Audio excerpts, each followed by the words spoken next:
नमस्कार, आप सभी का स्वागत है आपके अपने यूट्यूब चैनल तथागत एडुज़ोन पर।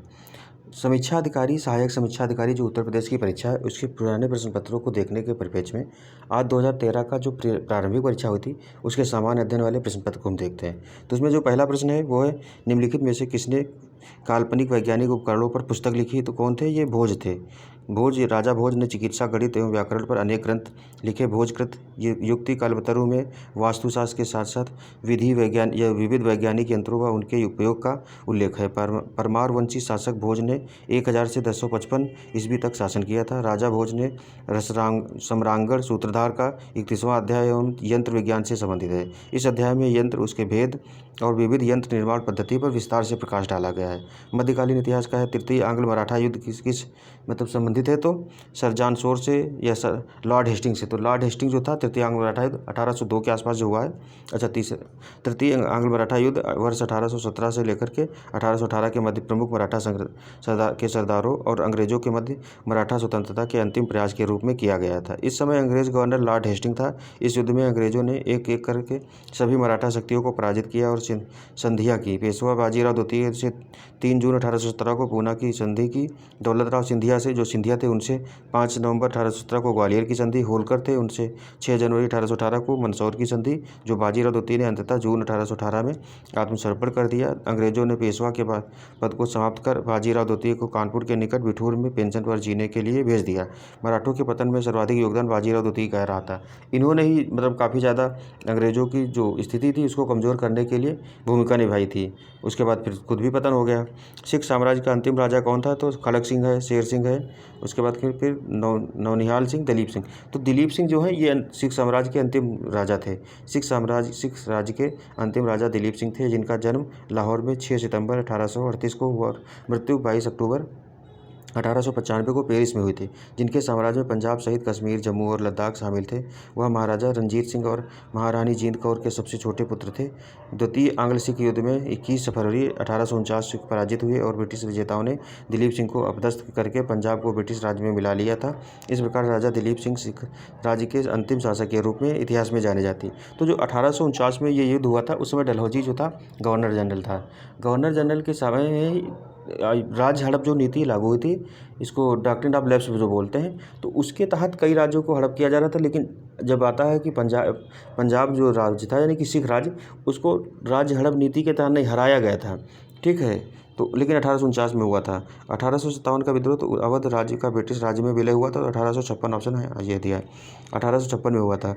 अवध राज्य का ब्रिटिश राज्य में विलय 1856 में किया गया था। अवध में अंग्रेज रेजिडेंट की रिपोर्ट पर कुशासन का सारा दोष नवाब वाजिद अली शाह के सिर पर डाला गया, लेकिन स्लीमन की रिपोर्ट पर किसी प्रकार की कार्रवाई नहीं हुई। तो डलहौजी ने 1854 में एक अंग्रेज अधिकारी जनरल आउटरम की जो को अवध का नया रेजिडेंट नियुक्त किया।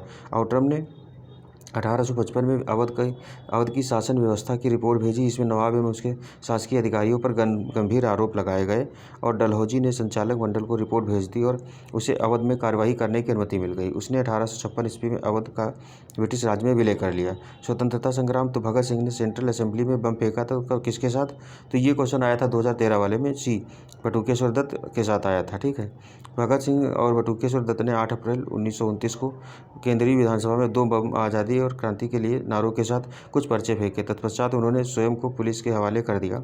केंद्रीय विधानसभा में इंकलाब जिंदाबाद के नारे के साथ नारे दिए गए। लाहौर षड्यंत्र मुकदमे के अंतर्गत इन पर कार्रवाई की गई और अंततः 31 मार्च 1931 को सरदार भगत सिंह, राजगुरु और सुखदेव को फांसी दे दी गई। ऑपरेशन पोलो जुड़ा था, तो ये किससे जुड़ा था? तो भारत छोड़ो आंदोलन कह रहा है, सविनय अवज्ञा आंदोलन, जूनागढ़ राज्य में सैनिक कार्रवाई या हैदराबाद? तो हैदराबाद को जो विलय हुआ था जब 1948 में हुआ था, तो उसमें जो कार्रवाई की गई थी उसको ऑपरेशन पोलो नाम दिया था। सैनिक कार्रवाई हुई थी, उसको ऑपरेशन पोलो नाम दिया गया था, ठीक। ऑपरेशन पोलो एक सैनिक अभियान है जिसमें भारत की स्वतंत्रता के बाद निजाम से हैदराबाद को मुक्त कराकर भारत में विलय करने के उद्देश्य से भारतीय सेना भेजी गई थी। ऑपरेशन पोलो का मुख्य कारण स्वतंत्र भारत में स्वतंत्र रियासत का बने रहना सरकार को स्वीकार्य नहीं था और निजाम से स्वतंत्र रहने का फैसला लिया था निजाम ने। ऑपरेशन पोलो 13 सितंबर 1948 को प्रारंभ होकर 18 सितंबर 1948 को पूरा हो गया था। इंडिया विंस जो फ्रीडम है, वो पुस्तक किसकी है? तो मौलाना अबुल कलाम आज़ाद की है। ये भारत के पहले शिक्षा मंत्री भी रहे थे, तो इनकी पुस्तक क्या नाम है? India wins freedom. Abul Kalam Azad की रचना अल हिलाल एवं गुब्बारे खातिर नामक पत्रिकाओं का संपादन भी अबुल कलाम आज़ाद ने किया। तो ये जो अल हिलाल है, ये भी पूछी गई कई बार। निम्नलिखित में से किस देश में गदर पार्टी की स्थापना हुई थी? तो यूएसए दिया है, जहाँ ये अमेरिका जो है। गदर पार्टी पराधीन भारत को अंग्रेजों से स्वतंत्र कराने के उद्देश्य से बना एक दल था। इसे अमेरिका और कनाडा के भारतीयों ने 25 जून 1913 में बनाया था। इसे प्रशांत तट का हिंदी संघ भी कहा जाता था। यह पार्टी गदर नाम का एक साप्ताहिक पत्र 1 नवंबर 1913 से प्रकाशन शुरू किया था। इससे पहले जो था उर्दू और गुरमुखी में प्रकाशित किया जाता जो गदर पत्रिका था, लेकिन बाद में अन्य भाषा में प्रकाशन हुआ। गदर पार्टी के संस्थापक अध्यक्ष सोहन सिंह भागना थे। इसके अतिरिक्त केसर सिंह थड़थड़ उपाध्यक्ष थे, लाला हरदयाल लाल महामंत्री, लाला ठाकुरदास धुरी संयुक्त सचिव और पंडित काशीराम मदरोली कोषाध्यक्ष थे। नई पार्टी ने कनाडा, चीन, जापान आदि शाखाएं भी खोली थी। तो गदर जो आंदोलन ये हुआ था, ये 1914 में हुआ था। इसमें 13 में गदर संस्थान जो था इसकी स्थापना हुई थी। और अगर ये सक्सेस हुआ था तो बहुत बड़ा 1857 के बाद की बड़ी क्रांति इसको कहा जाता है, लेकिन नहीं हो पाया किसी कारणवश। चौरी चौरा किस जनपद में स्थित है? तो बी, गोरखपुर में स्थित है। चौरी चौरा गोरखपुर उत्तर प्रदेश में स्थित है। यहाँ 5 फरवरी 1922 को, अब जो चौरी चौरा का मोनूमेंट बना है तो वहाँ पर जो डेट दी है 4 फरवरी दी है। इसमें कहीं कहीं 5 फरवरी लोग लिख रहे थे, लेकिन 4 फरवरी की डेट जो है वो ऑफिशियल डेट है। पिछले कई ऑप्शन में भी आया है तो इसको 4 फरवरी माना गया है। इस वजह से जब भी पूछता है कि चौरी चौरा की घटना कब हुई थी तो 4 फरवरी को हुई थी, क्योंकि वहाँ डेट जो दी है उस घटना स्थल पर जो सरकार ने स्मारक बनाया है तो वहाँ 4 फरवरी दिया है, तो हम उसी को मानेंगे। ठीक है। जिससे इसमें छुपे हुए 22 पुलिस कर्मचारी जल के मर गए थे। इस घटना को चौरी चौरा कांड के नाम से जानते हैं। इसके परिणाम स्वरूप गांधी जी ने कहा था कि हिंसा होने के कारण असहयोग आंदोलन उपयुक्त नहीं रह गया है और उसे वापस ले लिया था। चौरी चौरा कांड के अभियुक्तों का मुकदमा पंडित मदन मोहन मालवीय ने लड़ा और उन्हें बचा लिया गया था। ठीक है।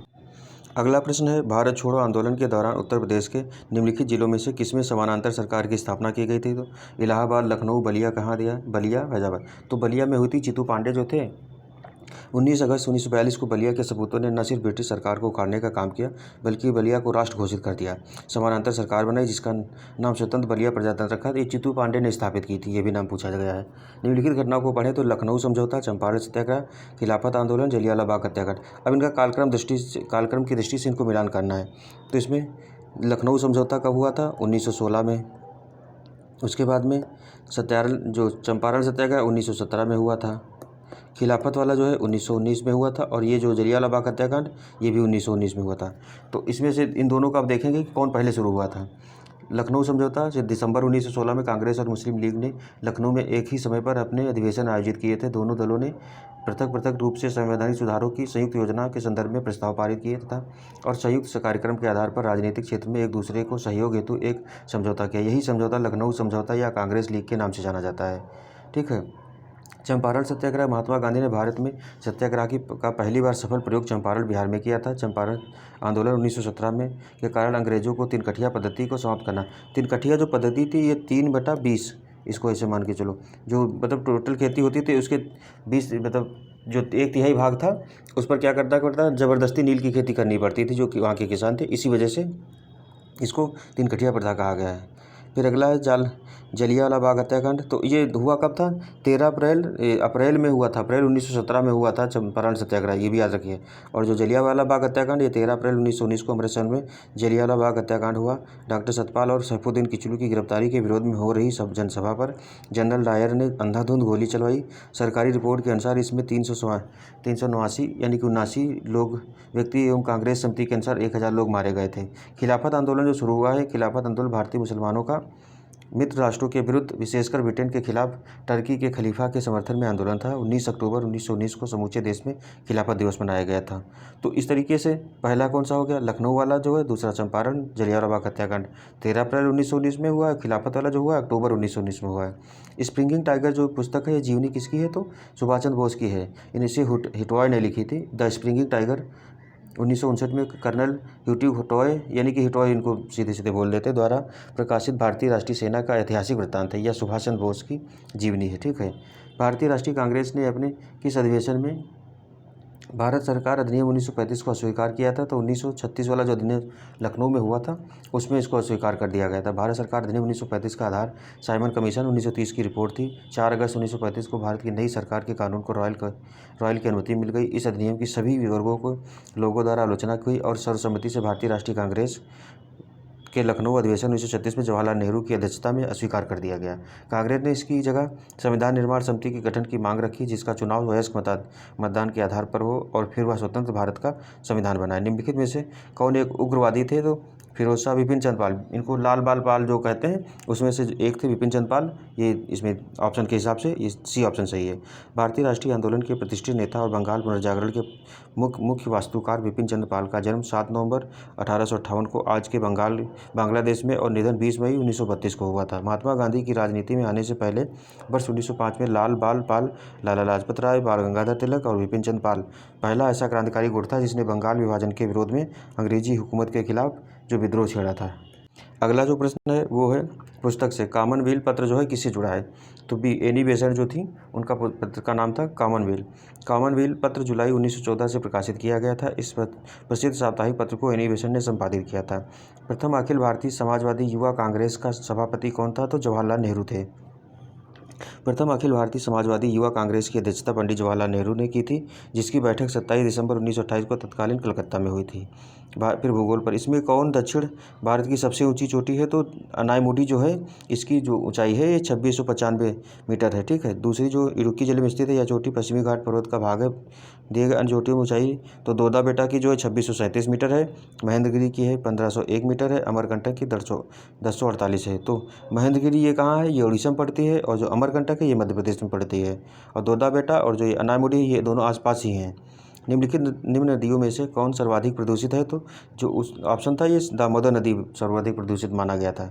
दामोदर नदी झारखंड के पठार से निकलकर इस पठार के बीचों बीच प्रवाहित होते हुए कोलकाता के दक्षिण में हुगली से विलीन हो जाती है। यह नदी जो है ब्रज घाटी से होकर प्रवाहित होती। तो पूर्व की ओर बहने वाली नदियों में से ये इकलौती नदी है जो ब्रज घाटी में होकर प्रवाहित होती है। जबकि पश्चिम में बहने वाली महानदी हो गई, महानदी कह जो नर्मदा है, तापी है, माही है, ये सभी ब्रज घाटी से होकर के बहती हैं। और जो पूर्व में बहने वाली पूर्ववर्ती जो नदी है वो कौन सी है? तो ये दामोदर नदी जो है ये ब्रज घाटी से होकर निकलती है। स्वतंत्रता यानी कि स्वतंत्रता के तत्काल बाद, कहाँ, एक सेकेंड, कहाँ पहुँच गए? अच्छा, इसमें बांध की बात की जा रही है। तो स्वतंत्रता के तत्काल बाद सन 1948 में अमेरिका की टेनेसी नदी घाटी परियोजना की तर्ज पर दामोदर नदी घाटी परियोजना डीवीसी वैली इसको बोलते हैं, प्रारंभ की गई, जिसके तहत इस नदी पर अनेक बांध निर्मित किए गए, जैसे कि पंचेत बांध, तिलैया बांध आदि। यह पश्चिम बंगाल की सबसे प्रदूषित नदी है। प्रदूषण के कारण जैव विविधता इस नदी में तेजी से घट रही है। इसी कारण दामोदर नदी घाटी को जैविक रेगिस्तान की संज्ञा दी जाती है। निम्न में से किस नदी के तट पर बद्रीनाथ धाम का प्रसिद्ध है? तो ए अलकनंदा। इसको अलकनंदा, बद्रीनाथ और केदारनाथ जो है मंदाकिनी नदी पर है। इसको अब कम शॉर्ट फॉर्म है, इस तरीके से याद कर सकते हो। तो अब से अलकनंदा बद्रीनाथ पर, केदारनाथ जो है वो मंदाकिनी के तट पर स्थित है। अलकनंदा नदी के तट पर बद्रीनाथ और मंदाकिनी नदी के तट पर केदारनाथ धाम स्थित है। अलकनंदा और मंदाकिनी नदी का जो संगम होता है रुद्रप्रयाग में होता है। ये भी क्वेश्चन कई बार आता है। बिहार में जो 5 पंचनद हैं या पंचप्रयाग जो बोलते हैं, और उनके बारे में क्वेश्चन ज्योग्राफी से लेकर के कई बार क्वेश्चन आया है। निम्नलिखित में से कौन सी नदी ब्रज घाटी से होकर प्रवाहित होती है? तो कौन सी तापी नदी हो जाएगी। तो तापी नदी मध्य प्रदेश के बैतूल जिले के मुल्ताई तालाब से निकलकर पश्चिम की ओर प्रवाहित होते हुए खंबात की खाड़ी के मालबैग क्षेत्र से गिर जाती है। यह सतपुड़ा और अजंता पर्वतों के मध्य ब्रज घाटी में प्रवाहित होती है। इसकी जो प्रमुख सहायक नदी पूर्णा नदी है। अधोलिखित युगों में से कौन सा सुमेलित नहीं है? तो ये ऑप्शन ही गलत दिया है। कोडाई कनाल अन्नामलाई पहाड़ियों तथा शिमला पीर पंजाल श्रेणी दोनों ही गलत हैं। कोडाई कनाल तमिलनाडु में पालनी की पहाड़ियों में स्थित है, जबकि शिमला पीर पंजाल के स्थान पर धौलाधर श्रेणी में स्थित है। मेघालय का पठार भाग किसका है? तो ये जो प्रायद्वीपीय पठार है, प्रायद्वीपीय वाला जो एरिया है इस तरीके से, तो इसको क्या, इस वाले जो पठार है इसका जो इधर यहाँ पर मेघालय का पठार आता है, और ये इसका पूरा जो एरिया है ये प्रायद्वीपीय पठार का भाग है। तो मेघालय वाला जो पठार है इसी पठार का भाग है। बीच में गंगा नदी निकल करके इसको काट दी है 2 भागों में, इस वजह से ऐसा हुआ है। फिर अगला है मेघालय पठार व शिलांग पठार मूल रूप से प्रायद्वीपीय पठार का भाग है। इस पठार को गारो राजमहल दर्रा प्रायद्वीपीय पठार के मुख्य खंड से अलग करता है। यह प्रमुख रूप से गारो, खासी तथा जयंतिया पहाड़ियों से निर्मित भारत का शिलांग नगर इसी पठार पर अवस्थित है। अब ये जो 5 प्रयाग है इसमें से 4 का नाम दिया है, रुद्रप्रयाग, नंदप्रयाग, कर्णप्रयाग, देवप्रयाग। तो इनका मिलान करना है कौन से सही हैं। तो सूची में नंदप्रयाग, विष्णुगंगा और मंदाकिनी के सम्मेलन सही नहीं है। विष्णुप्रयाग अलकनंदा और धौली नदियों के संगम स्थल है, जबकि रुद्रप्रयाग अलकनंदा और मंदाकिनी का संगम स्थल है। कर्णप्रयाग अलकनंदा पंडार नदियों का संगम और देवप्रयाग भागीरथी और अलकनंदा नदियों का संगम स्थल है। गंगा नदी उदाहरण कौन सा है? तो ये पूर्ववर्ती नदी का उदाहरण है। देखो पूर्ववर्ती जो नदी होती है वो पहाड़ों पहाड़ों की जो चोटियाँ हैं वहाँ से आकर ऐसे बहती है, ये पूर्ववर्ती नदी का उदाहरण होता है। तो हिमालय से उद्गमित सभी नदियाँ पूर्ववर्ती अफवाह का उदाहरण है। पूर्ववर्ती अफवाह से आशय नदियों के अपनी पुरानी घाटियों में ही प्रवाहित होने से है। अधपतन के कारण इनके द्वारा गार्ज महाखंड का निर्माण किया जाता है। इस प्रकार का अफवाह नदियों की तेज धाराओं से विकसित होता है। नदी अपने मार्ग में आने वाली भौतिक बाधाओं को काटते हुए पुरानी घाटी से ही आगे बढ़ती है। ऐसी नदियाँ सिंधु, सतलज, गंगा, ब्रह्मपुत्र आदि हैं। निम्नलिखित में से कौन हिमनद सबसे बड़ा है? तो इसमें जो सियाचिन हिमनद है, ये महान हिमालय, जो हम लोग ट्रांस हिमालय की बात करते हैं, हिमालय के ट्रांस हिमालय, महान हिमालय, फिर मध्य हिमालय, लघु हिमालय, फिर शिवालिक, इस तरीके से। तो जो ट्रांस हिमालय वहाँ पर जो ये सियाचिन वाला है वहीं पर है। सियाचिन हिमनद ध्रुवीय क्षेत्र के बाहर विश्व का दूसरा सबसे बड़ा लंबा अल्पाइन नदी है और हिमालय काराकोरम क्षेत्र का सबसे लंबा हिमनद है। सियाचिन हिमनद पूर्वी काराकोरम दर्रे के हिमालय पर्वत पर स्थित है। यह 70 किलोमीटर लंबा है तथा समुद्र तल से इसकी ऊंचाई 5753 मीटर है। बाल्टेरो जो हिमनद है, यानी कि बाल्दोरो हिमनद 62 किलोमीटर लंबा है, जो कि पाकिस्तान के गिलगित बाल्टिस्तान क्षेत्र में स्थित है। चोंगो लुंगमा हिमनद 62 किलोमीटर लंबा है, 63 किलोमीटर लंबा। ब्याको हिमनद पाकिस्तान के गिलगित बाल्टिस्तान के काराकोरम पर्वतों पर स्थित है। निम्न नदियों में से कौन अपने मार्ग में परिवर्तन कुख्यात है? तो ये कौन? कोसी नदी। बिहार में बहने वाली जो कोसी नदी है अपने मार्ग परिवर्तन के लिए सबसे ज़्यादा कुख्यात है। कोसी नदी नेपाल में हिमालय से निकलते हुए बिहार में भीमनगर के रास्ते से भारत में दाखिल होती है। इसमें आने वाली बाढ़ से बिहार में बहुत तबाही होती है। कोसी नदी अपने मार्ग में परिवर्तन के लिए कुख्यात है। यह नदी बिहार में लगभग प्रतिवर्ष आने वाली बाढ़ हेतु मुख्य रूप से जिम्मेदार है, इसीलिए इसे बिहार का शोक भी कहा जाता है। लेह अवस्थित है तो कहाँ? सिंधु नदी के दाएं तट पर स्थित है। लेह जो है सिंधु नदी के दाएं तट पर। लेह जम्मू कश्मीर राज्य के, यानी कि अब लद्दाख वाला क्षेत्र हो गया, लद्दाख जिले का मुख्य प्रमुख नगर है। यह समुद्र तल से 11,500 फुट की ऊंचाई पर, श्रीनगर से 160 मील पूर्व तथा झारखंड से लगभग 300 मील दक्षिण लद्दाख पर्वत श्रेणी में के आंचल में है। ऊपरी सिंधु के दाहिने तट से 4 मील दूर स्थित है। यहाँ पर एशिया की सर्वाधिक ऊंची मौसमी वेधशाला है। अगला है, निम्नलिखित में से कौन सा प्रमुख काजू उत्पादक राज्य है? तो जो महाराष्ट्र है वहाँ काजू ज़्यादा उत्पादन होता है। अगला, भारत में अधिकांश प्राकृतिक गैस का उत्पादन किया जाता है तो कहाँ से किया? बॉम्बे हाई जो है प्राकृतिक गैस के उत्पादन क्षेत्रों में से भारत में सर्वाधिक प्राकृतिक गैस का उत्पादन अब तटीय क्षेत्र बॉम्बे हाई से किया जाता था। इसके अतिरिक्त वर्तमान में प्राकृतिक गैस के उत्पादन में प्रथम 3 राज्य असम, गुजरात व राजस्थान है। निम्नलिखित राज्यों में कौन सा पवन ऊर्जा के उत्पादन में प्रथम स्थान रखता है? तो गुजरात जो है पवन ऊर्जा के स्थान में उत्पादन में प्रथम स्थान रखता है। अगला है, पेट्रो रसायन के उत्पादन का सबसे बड़ा केंद्र कहाँ पर स्थित है? तो ये जामनगर जो है वो पेट्रो रसायन के उत्पादन का सबसे बड़ा केंद्र जामनगर में स्थित है। गुजरात राज्य के जामनगर जिले में क्रूड ऑयल की रिफाइनरी है, जिसका स्वामित्व मुकेश अंबानी यानी कि रिलायंस इंडस्ट्रीज के पास है। फिर इसकी स्थापना 14 जुलाई 1999 को हुई थी, जिसकी उत्पादन क्षमता इतने टन है। यह वर्तमान में देश की सबसे बड़ी रिफाइनरी है। भारत में कुल उत्पादित विद्युत में परमाणु शक्ति का भाग कितना है? तो लगभग 3% इसमें दिया है। अभी भी कितना है? तो प्रश्नकाल में कुल उत्पादित विद्युत में परमाणु शक्ति का भाग लगभग 3% था। 18-19 की रिपोर्ट के अनुसार अभी कितना 2% हो गया है, क्योंकि पवन ऊर्जा का जो परसेंटेज है वो बढ़ता जा रहा है इस वजह से, और बिजली जो उत्पादन है वो भी बढ़ा है तो उसमें इसका कम हो गया है। ठीक है, ये अभी भी उतना ही उत्पादित कर रहा है, लेकिन टोटल रेशियो बढ़ गया, इस वजह से इसका कम हो गया है। भारत के निम्न लौह एवं इस्पात उत्पादक केंद्रों में कौन कोयला क्षेत्रों से काफ़ी दूर स्थित है? तो कौन सा है? भद्रावती। ये कर्नाटक में है। कर्नाटक जो है वहाँ कोयला नहीं पाया जाता है। उपरोक्त विकल्प में भद्रावती लौह एवं इस्पात केंद्र कोयला क्षेत्र से काफ़ी दूर, जबकि बोकारो, दुर्गापुर एवं कुल्टी, आसनसोल कोयला क्षेत्रों के पास स्थित है। फिर अगला, निम्न में से कौन सा युग्म सही सुमेलित नहीं है? तो बी, तलैया बांध कोनार पे नहीं है। तो सरदार सरोवर बांध नर्मदा नदी पर है, गांधी सागर बांध चंबल नदी पर है, नागार्जुन सागर बांध कृष्णा नदी पर है।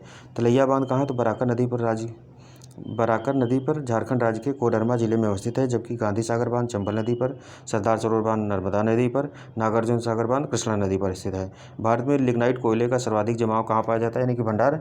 तो ऑप्शन डी, तमिलनाडु। लिग्नाइट जो होता है सबसे निम्न कोटि के कोयले में आता है, उसका भंडार सबसे ज़्यादा भारत में जो है वो तमिलनाडु में पाया जाता है। फिर अगला क्या है कि भारत में प्रथम जल विद्युत संयंत्र की स्थापना की गई थी तो कहाँ? दार्जिलिंग में की गई थी।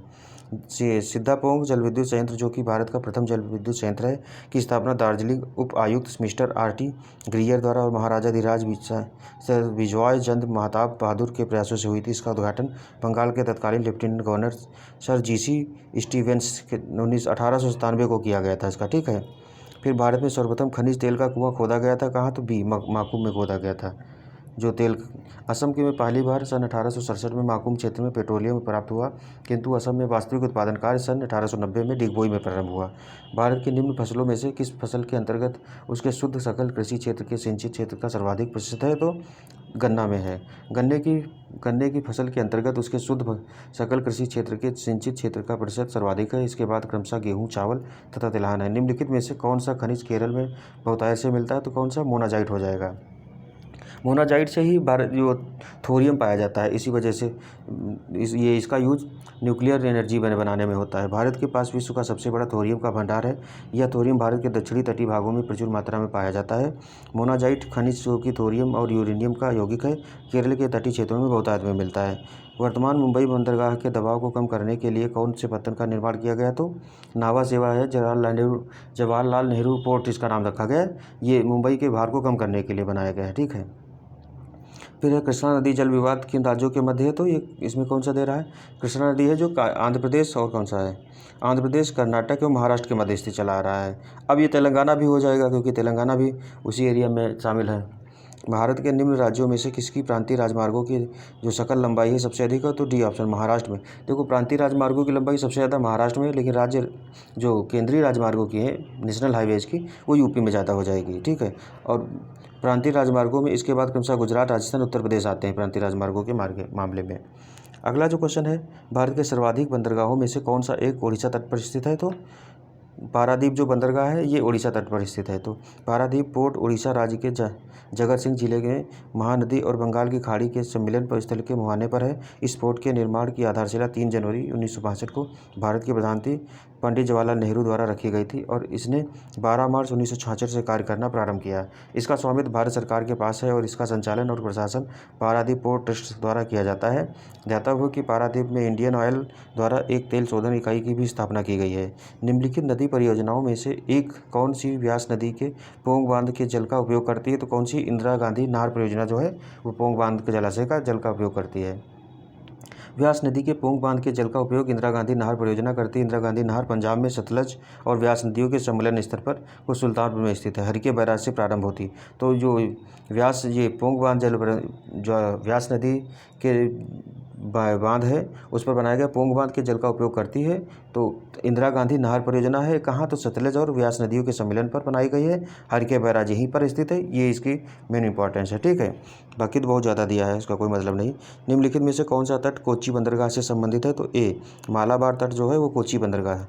केरल राज्य और मालाबार तट का प्रमुख बंदरगाह है। यह समुद्र के समांतर एक विशाल अणुप के मुहाने पर स्थित एक प्राकृतिक बंदरगाह है। भारत के निम्न राज्यों में से कौन रेल सेवा से वंचित है? तो त्रिपुरा, मेघालय, अरुणाचल प्रदेश, मिजोरम। तो प्रश्नकाल के दौरान मेघालय में रेलवे स्टेशन निर्माण कार्य का शुभारंभ हुआ था जो कि वर्तमान में संचालित हो रहा है। वर्तमान में अन्य सभी राज्यों में रेल सेवा संचालित है। तो इसमें कौन सा दे रहा है? मेघालय दे रहा था। अब भारत के जितने भी पूर्वोत्तर के राज्य हैं लगभग सब जगह रेलवे लाइन बिछ गई और संचालित भी हो रही है। तो उस समय नहीं थी जब क्वेश्चन आया था। कोंकण रेलवे जोड़ता है तो किसको? रोहा से मंगलुरु को। ये जो पश्चिमी घाट वाली रेलवे लाइन है इसको कहा कोंकण रेलवे भारतीय रेल की एक आनुषंगिक इकाई के रूप में परंतु स्वायत्त रूप से परिचालित होने वाली रेल व्यवस्था है जिसका मुख्यालय नवी मुंबई के बेलापुर में है। यह सीधे रेलवे बोर्ड एवं रेल मंत्री की निगरानी में कार्य करता है। इसकी स्थापना 26 जनवरी 1998 में हुई थी। कोंकण रेलवे कर्नाटक में मंगलौर के निकट थोकूर से महाराष्ट्र में स्थित रोहा रेलवे स्टेशन के मध्य परिचालित होती है। 760 किलोमीटर लंबी यह लाइन महाराष्ट्र, गोवा और कर्नाटक राज्यों को जोड़ती है। फिर निम्नलिखित में से कौन सा एक प्रवाल द्वीप है? तो डी ऑप्शन, लक्षद्वीप जो है प्रवाल द्वीप है। लक्षद्वीप केरल तट के पश्चिम में 300 किलोमीटर पर अरब सागर में फैले 36 प्रवाल द्वीपों का समूह है। कोरल द्वीप समूह नन्हे कोरल द्वीप नामक समुद्री जीवों के हजारों लाखों साल तक उगते रहने से बने होते हैं। ये द्वीप समूह एक सीधी श्रृंखला में होने के बजाय झुंडों में पाए जाते हैं। इसका उदाहरण भारत का लक्षद्वीप समूह आता है। ठीक है। अगला जो क्वेश्चन है वो है फ्रांस तथा स्पेन के बीच सीमा बनाने वाला पर्वत क्या है? तो पेरिनीज पर्वत जो है फ्रांस और स्पेन के बीच सीमा बनाता है। ठीक है। फ्रांस और स्पेन के बीच पेरिनीज पर्वत जो है सीमा रेखा के रूप में मान्य है। पेरिनीज पर्वत श्रृंखला यूरोप में स्पेन और फ्रांस की सीमा पर स्थित एक पर्वतमाला है। यह आइबेरियन प्रायद्वीप जो को यूरोप के महाद्वीप से अलग विभागों में अलग कर देता है। अगला है ये सूची 1 को सूची 2 से सम्मिलित करना है। आल्प्स पर्वत कहाँ है? वास्जेस, विंध्य, फ्यूजियामा। कौन कौन से ये कह रहा है कौन कौन से पर्वत के जो प्रारूप होते हैं उनके उदाहरण दिया है। तो भ्रंशोत पर्वत कौन सा है? ज्वालामुखी, वलित पर्वत, अवशिष्ट पर्वत कौन सा है? तो आल्प्स पर्वत वलित पर्वत है, वासजस पर्वत ब्रह्मोत्तर पर्वत है, विंध्य पर्वत अवशिष्ट पर्वत है, फ्यूजियामा ज्वालामुखी पर्वत है। अंधी घाटियाँ कहाँ पाई जाती हैं? तो काष्ठ प्रदेश में पाई जाती हैं। अंधी घाटियाँ काष्ठ प्रदेश में पाई जाती हैं। जब विलय नदी रंध्र के प्रवाह के मार्ग के बीच में आ जाते हैं तो पूरी नदी ही उनमें गिरकर विलीन हो जाती है। ये विलुप्त जलधाराएँ बाद में पातालीय नदियों का रूप ले लेती हैं और अंदर बहती हुई सागर तक पहुँच जाती हैं। अतः शेष उस घाटी को अंधी घाटी कहते हैं। निम्नलिखित में से कौन सा एक देश आर्कटिक वृत्त के दक्षिण में पाया जाता है? तो फिनलैंड, आइसलैंड, स्वीडन, नॉर्वे। तो कौन सा? आइसलैंड जो है ये जो आर्कटिक वृत्त है इसको 66.5 देखो भूमध्य रेखा 0 डिग्री हो गई, फिर उसके 23.5 अंश ये कर्क रेखा हो गई। इसके बाद ये कह रहा है कि 66.5 डिग्री जो है इसके दक्षिण में जो देश हैं उनको कहा गया, इसको आर्कटिक वृत्त कहा जाता है। ये जो 66.5 अंश की लाइन जो होती है, अक्षांश 66.5 अंश अक्षांश जो है उसको आर्कटिक वृत्त कहा जाता है। तो उसी के दक्षिण में कौन सा है? तो आइसलैंड है। ठीक है। अगला जो है भूपर्वतीय में बहुतायत में पाया जाने वाला रासायनिक तत्व कौन सा है? तो ऑक्सीजन है। पृथ्वी के ऊपरी भाग को भूपर्वतीय कहते हैं, जिसमें यह अंदर की तरफ 34 किलोमीटर तक का क्षेत्र है। इसमें ऑक्सीजन 46.1%, लोहा 5.05%, सिलिकॉन 27.69%, मैग्नीशियम 2.08 एवं एल्यूमिनियम 8.07% होता है। निम्न में से कौन सा द्वीप भारतीय तटरेखा के सुदूरवर्ती द्वीप की श्रेणी में आता है? तो कौन सा है? मिनिकॉय जो द्वीप है ये लक्षद्वीप वाला भाग है।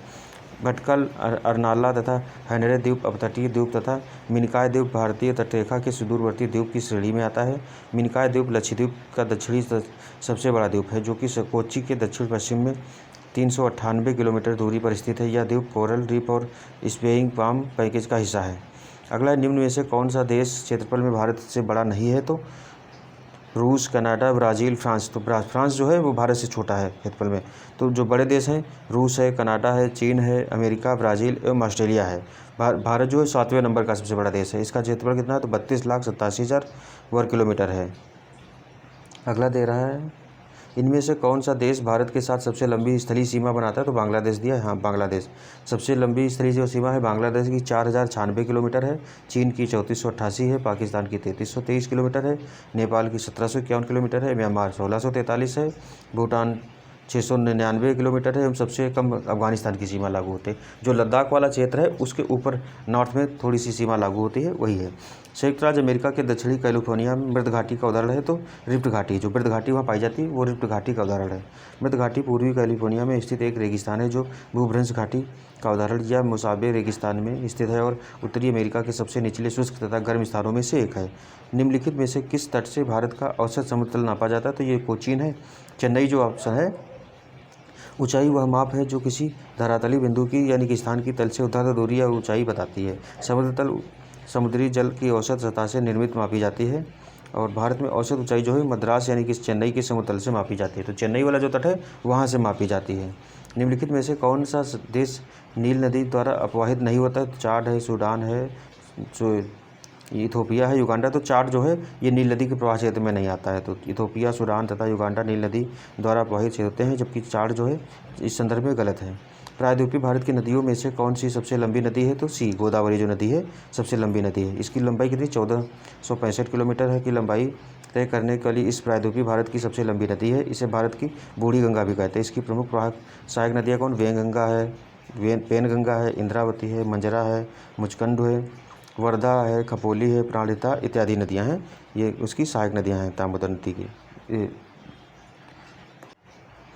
अगला जो क्वेश्चन है, निम्नलिखित देशों में से कौन भूमध्य रेखीय जलवायु के अंतर्गत नहीं पाया जाता है? तो कौन सा है? इथोपिया जो है भूमध्य रेखीय जलवायु में। कांगो है, गैबन है, जायरे हैं।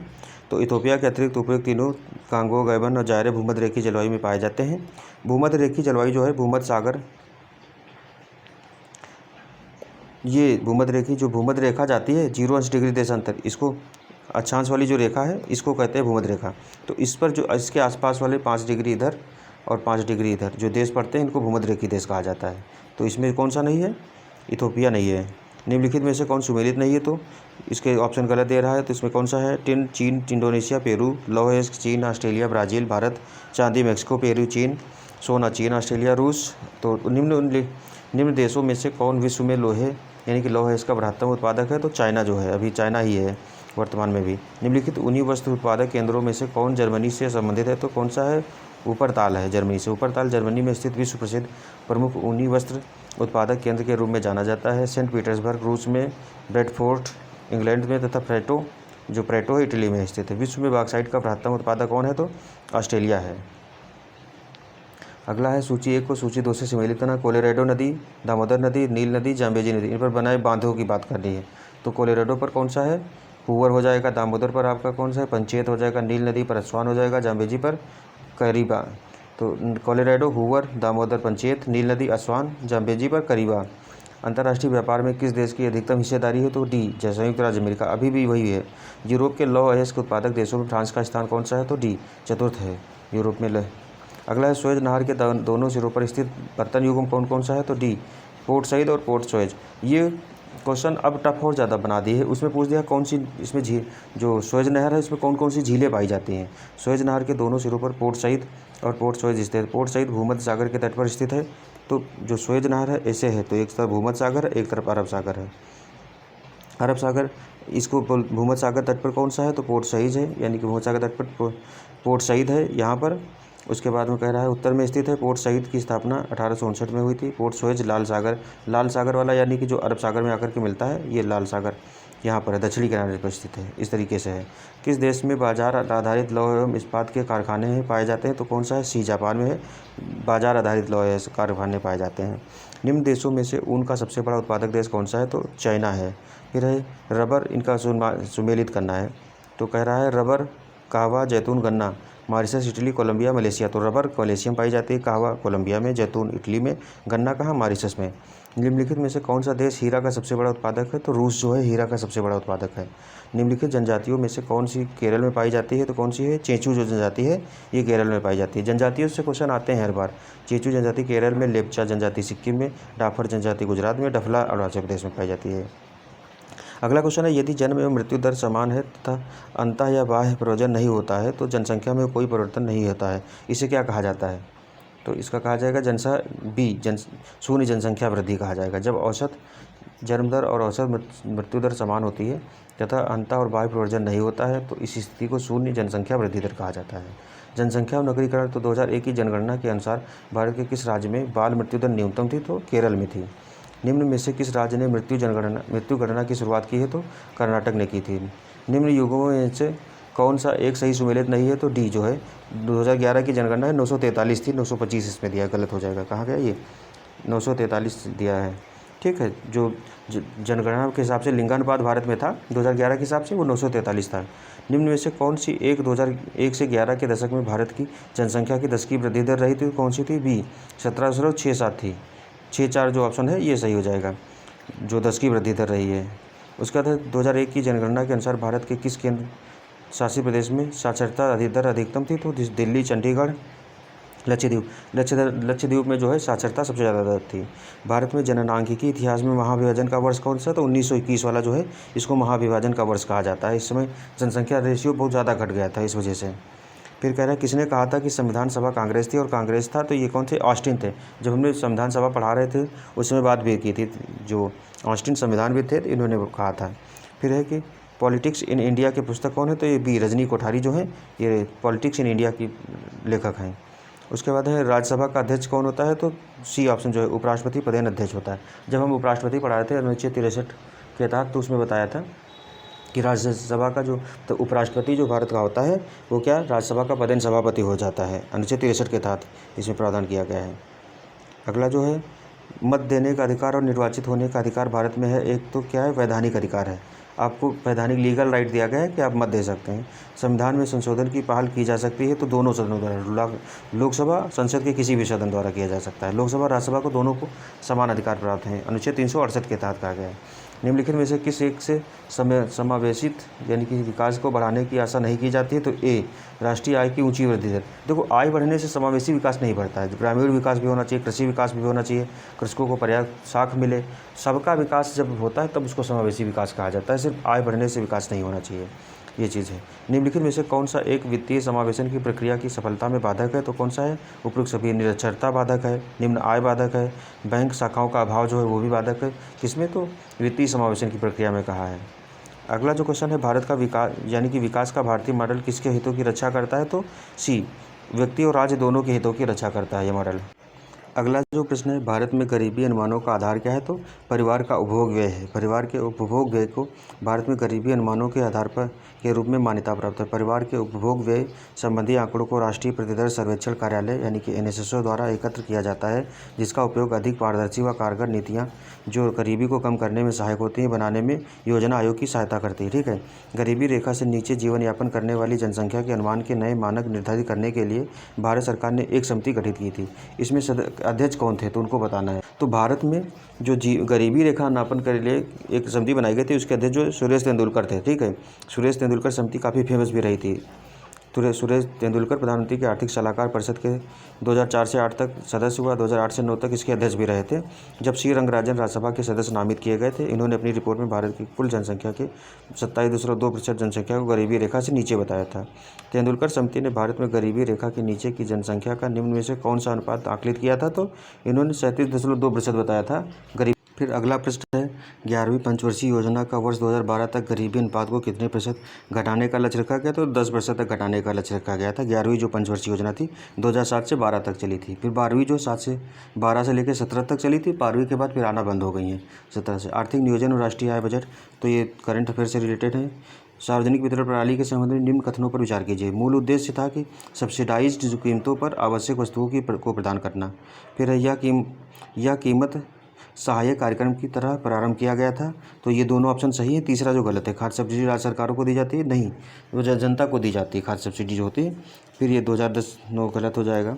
निम्न में से कौन मध्याह्न भोजन योजना को प्रारंभ में व्यवस्थित नहीं करता? तो स्कूल मैनेजमेंट, पंचायती राज संस्था, और कौन सा है? ठेकेदार जो है वो नहीं करते। तो कौन? स्कूल मैनेजमेंट होता है, पंचायती राज संस्था है और स्वयं सहायता समूह, ये सभी भागीदारी करते हैं। सूची 1 को दूसरे से मेल करना है कि कौन सी योजना कब शुरू हुई थी। तो सर्व शिक्षा अभियान कब शुरू किया गया था? साक्षर Bharat mission, operation black board, राष्ट्रीय साक्षरता मिशन। सर्व शिक्षा अभियान 2001 में है, साक्षर भारत मिशन है 2009 में, ऑपरेशन ब्लैक बोर्ड 1987 में, राष्ट्रीय साक्षरता मिशन 1988 में। निम्नलिखित में से कौन एक न्यूनतम आवश्यकता कार्यक्रम के अंतर्गत नहीं आता है? तो कौन सा है? बी जो है सामाजिक वानिकी जो है न्यूनतम आवश्यकता कार्यक्रम। तो ग्रामीण जलापूर्ति आती है, प्राथमिक शिक्षा आती है, नगरों की मलिन बस्तियों का सुधार आता है। अगला है, राष्ट्रीय ग्रामीण स्वास्थ्य मिशन किस पंचवर्षीय योजना में शुरू किया गया था? तो 10वीं पंचवर्षीय योजना थी, उसमें राष्ट्रीय जो ग्रामीण स्वास्थ्य मिशन शुरू किया गया था, NRHM जिसको हम बोलते हैं, 2002 से 7 के दौरान प्रधानमंत्री मनमोहन सिंह द्वारा प्रारंभ किया गया था। आम आदमी बीमा योजना को प्रारंभ किया गया था, तो कब? डी ऑप्शन जो इसका सही है, 2 अक्टूबर 2007 को शुरू किया गया था इसको, आम आदमी बीमा योजना। अगला है कि निम्नलिखित में से किस भारतीय सार्वजनिक क्षेत्र के उपक्रम को 4 रत्न कंपनियों को दर्जा महारत्न का? अभी तो ये काफ़ी चेंज हो गया इसमें, पहले तो 8 थी, अभी 10 के आसपास हो गई महारत्न कंपनियां। 1818 में पहला सूती वस्त्र कारखाना निम्न में से क्षेत्र में शुरू किया गया था। तो ये पश्चिम बंगाल के फोर्ट ग्लास्टर में इसका सूती वस्त्र कारखाना 1818 में भारत का पहली सूती वस्त्र कारखाना पश्चिम बंगाल के फोर्ट ग्लास्टर में शुरू किया था। ज्ञातव्य है कि सूती वस्त्रों के निर्माण हेतु सर्वप्रथम मशीन का आविष्कार ग्रेट ब्रिटेन में हुआ था और विश्व की सर्वप्रथम कॉटन टेक्सटाइल प्लांट की स्थापना ग्रेट ब्रिटेन के मैनचेस्टर में 18वीं सदी के उत्तरार्ध में हुई थी। निम्न में से कौन 1 जनवरी 2005 में फाइनेंशियल इंक्लूजन पर बनाई गई समिति का अध्यक्ष था? तो कौन से? सी रंगराजन थे। जनवरी 2005 में फाइनेंशियल इंक्लूजन पर बनाई गई समिति के अध्यक्ष सी रंगराजन थे। इस समिति का उद्देश्य था छोटे तथा मझोले उद्योगों व कम आय वर्ग के परिवारों हेतु वृहद वित्तीय सेवाओं के प्रसार के लिए सुझाव देना और वित्तीय समावेशन हेतु सिद्धांत तैयार करना। इसके अतिरिक्त समिति को वर्तमान में वित्तीय समावेशन हेतु अपनाई जा रही रणनीतियों की समीक्षा भी करनी थी। अगला है भारत का विदेश व्यापार।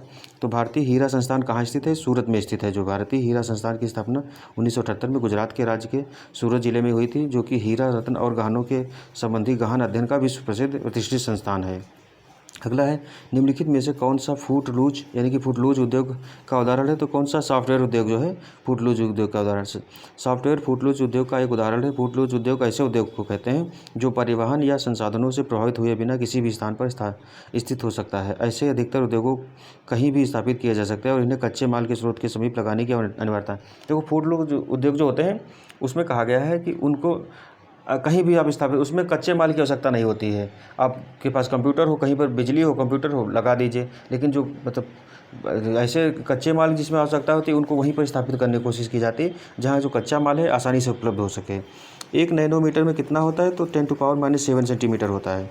1 नैनोमीटर में 10⁻⁹ मीटर होता है। 1 मीटर में 100 सेंटीमीटर, 10⁹ मीटर बराबर इसको 10⁻⁷ सेंटीमीटर हो जाएगा। ठीक है। मृग तृष्णा उदाहरण है तो क्या है, तो पूर्ण आंतरिक परावर्तन का। मृग तृष्णा इसको बोलते हैं, जैसे मान लो आप कहीं जा रहे हैं दोपहर, जब धूप बहुत ज़्यादा गर्मी होती है धूप में, तो जहाँ सड़क पर लगता है कि पानी जैसा भरा भरा है ना, तो उस तरीके को कहा जाता है मृग का। मृग तृष्णा हो गया। अगला भी गया। फिर सोडियम धातु का संग्रह निम्न में डुबोकर किया जाता है, तो किसका, केरोसिन यानी कि मिट्टी के तेल में सोडियम धातु को डुबोकर इसका परीक्षण किया जाता है। निम्न में से कौन सा पेट्रोलियम परिष्करण का उप उत्पाद है, तो एस्फाल्ट जो डामर हम लोग जिसको बोलते हैं वो वाला है इसका उप उत्पाद। शुष्क बर्फ होता है तो कौन सा होता है, ठोस कार्बन डाइऑक्साइड जो होता है उसको शुष्क बर्फ कहा जाता है। एक बायोगैस संयंत्र में निम्न में से कौन सी प्रक्रिया होती है, तो किण्वन की प्रक्रिया होती है। खाद्य पदार्थों के परिरक्षण के लिए प्रयोग में लाया जाने वाला रसायन कौन सा है, तो सोडियम बेंजोएट जो है खाद्य पदार्थों के परिरक्षण के लिए प्रयोग किया जाता है। प्रकाश वर्ष मात्रक किसका होता है, तो ये दूरी का मात्रक होता है। देखो प्रकाश वर्ष प्रकाश का मात्रक नहीं होता है, कभी पूछ देता है समय का, ना ही प्रकाश की तीव्रता का, ये दूरी का होता है। जो खगोलीय इकाइयाँ हैं उसको मापने के लिए इसका प्रयोग किया जाता है। फिर मानव शरीर में अधिकतम मात्रा में पाया जाने वाला तत्व होता है, कौन सा होता है, तो कैल्शियम होता है। अगला है आकाश नीला दिखाई पड़ता है क्योंकि, तो नीले प्रकाश का प्रकीर्णन सबसे अधिक होता है, इस वजह से आकाश नीला दिखाई देता है। प्रदूषण युक्त वायुमंडल को निम्नलिखित में से किसके द्वारा स्वच्छ किया जाता है, तो किसके द्वारा, वर्षा द्वारा किया जाता है। प्रदूषण युक्त वायुमंडल को जिनमें धूल धुआं व अन्य हानिकारक पदार्थ सम्मिलित होते हैं को वर्षा द्वारा स्वच्छ किया जाता है।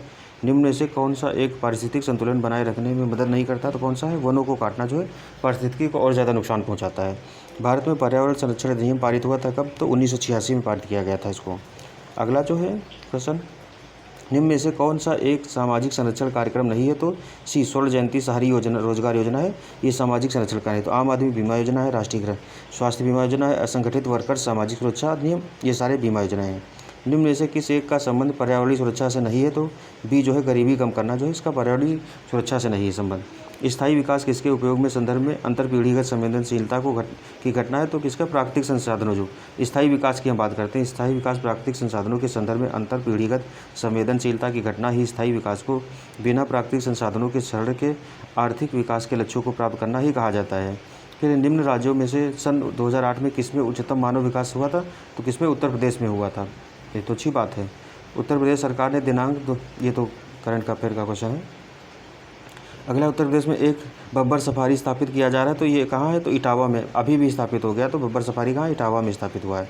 अगला जो क्वेश्चन है समसामयिकी का आ गया है। यह यूनाइटेड नेशन डेवलपमेंट प्रोग्राम की 1990 में प्रकाशित रिपोर्ट के अनुसार निम्न में से कौन सा एक मानव विकास सूचकांक की गणना में सम्मिलित नहीं है, तो बी नगरीकरण है। विकास के मानवीय पक्ष पर निम्नलिखित में से किस एक ने सबसे पहले ध्यान केंद्रित किया, तो संयुक्त राष्ट्र विकास कार्यक्रम जो है उसने केंद्रित किया है। अगला है कुरियर सेवा से प्रतिस्पर्धा के लिए भारतीय डाक विभाग ने द्रुत डाक सेवा आरंभ कब की थी, तो ये 1986 में स्थापित की गई थी। अगस्त 1986 को किया गया था। यह सेवा 7 राष्ट्रीय दिल्ली मुंबई इस तरीके के तथा 5 अंतर्राष्ट्रीय गंतव्य स्थलों के लिए आरंभ की गई थी, जिसे बढ़ाकर के 74 राष्ट्रीय नगरी तथा 74 देशों तक कर दिया गया है। तो इस तरीके से हमने 2013 वाला जो प्री परीक्षा हुई थी जीएस वाली उसको देख लिया है, ठीक है। इसमें हो सकता कहीं कहीं आवाज़ बाहर की आ रही हो, क्योंकि बारिश हो रही, तो हो सकता थोड़ी बहुत आवाज़ इधर उधर की आई हो, लेकिन आप लोग इसका रिवीजन करते रहिए, क्योंकि परीक्षा अक्टूबर में फॉर्म आने वाला है और 19 दिसंबर के आसपास परीक्षा की डेट रहेगी। तो अभी से आप PYQ करते रहिए, उसके बाद जैसे जैसे ये ख़त्म होता है हम आगे की चीज़ें लेकर के आएंगे जो सब्जेक्ट वाइज है, ठीक है। तब तक के लिए धन्यवाद। जय हिंद, जय भारत।